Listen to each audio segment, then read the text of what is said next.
Come and fly away with me. Come and fly away with me. Come and fly away with me. Come and fly away with me. Come and fly away with me. Come and fly away with me. Come and fly away with me. Come and fly away with me. Don't you be afraid, everything will change. You and I jumping off the edge. They say dreamers never die, so come. Jordan like you've never seen it. Lost cities, red deserts and sacred waters. I didn't realize I was already in too deep until the place had wrapped itself around me like a quiet spell. It began somewhere between rust-colored cliffs of Wadi Rum that rose like ancient guardians and the gentle clink of a kettle over an open fire.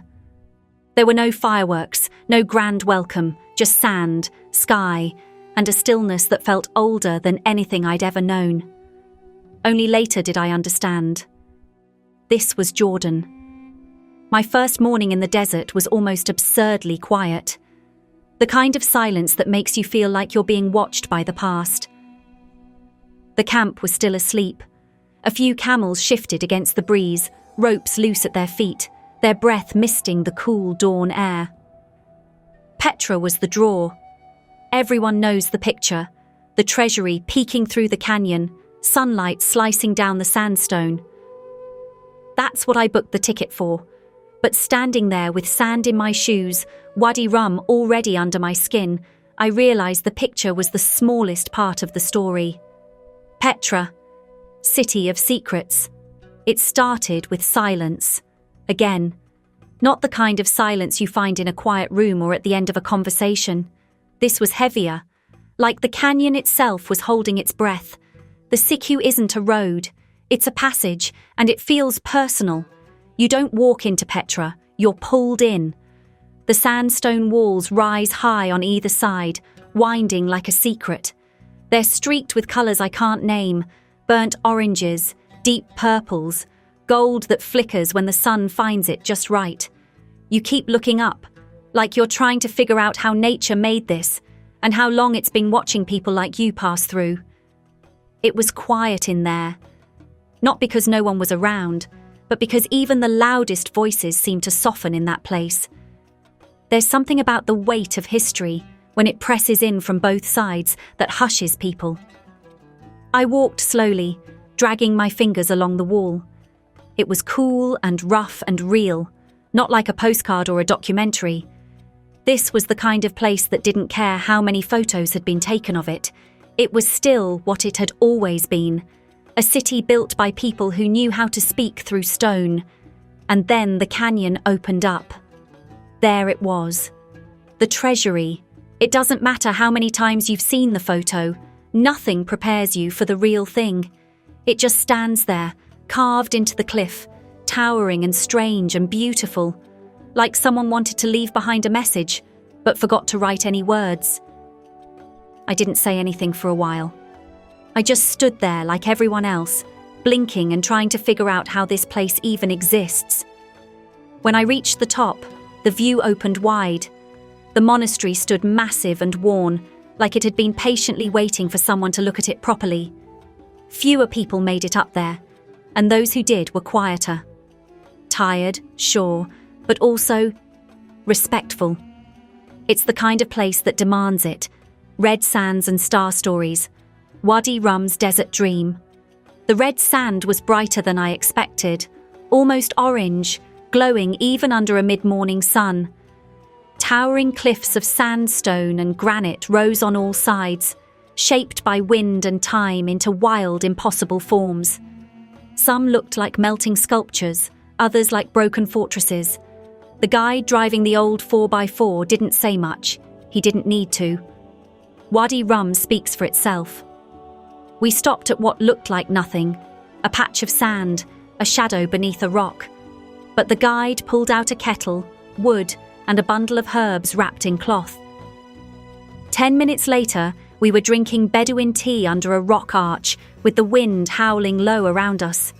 No chairs, no tables, just a rug and the taste of sage, smoke, and sun. Later that afternoon, we rode out to one of the larger camps, a cluster of low tents framed by massive red cliffs.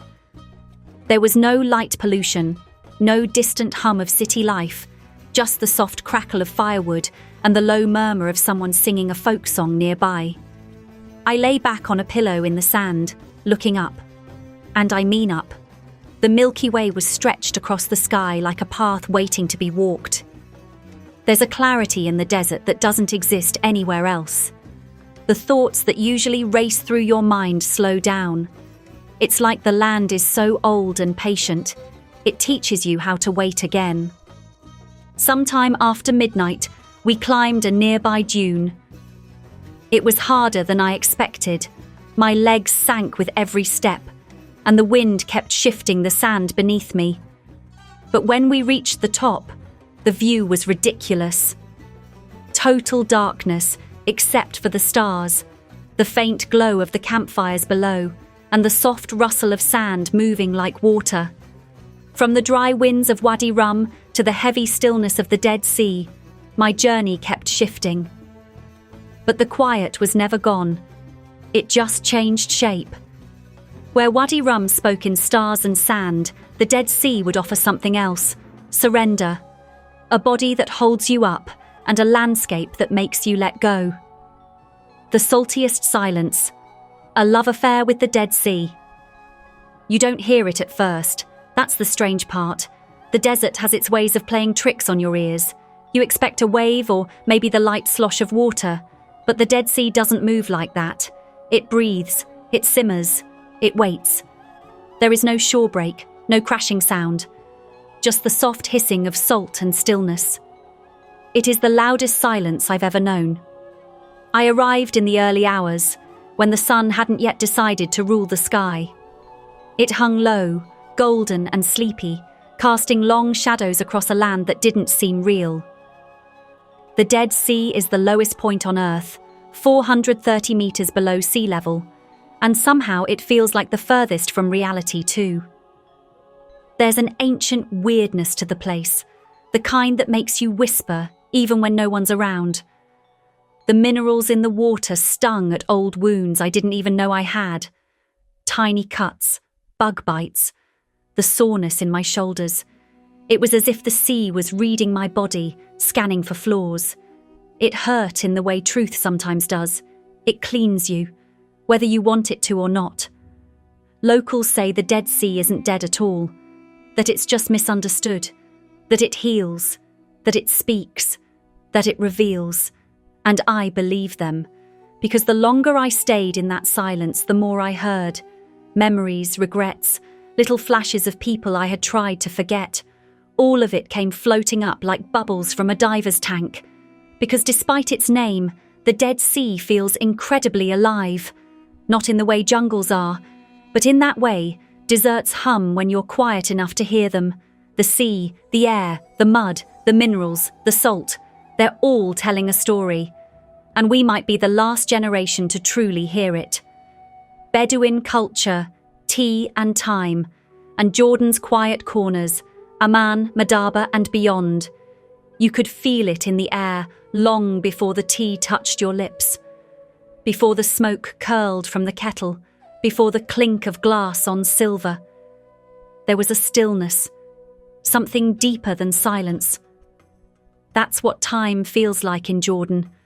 Not something ticking by, but something you drink slowly, cup by cup, in the company of people who measure life by stories, not schedules.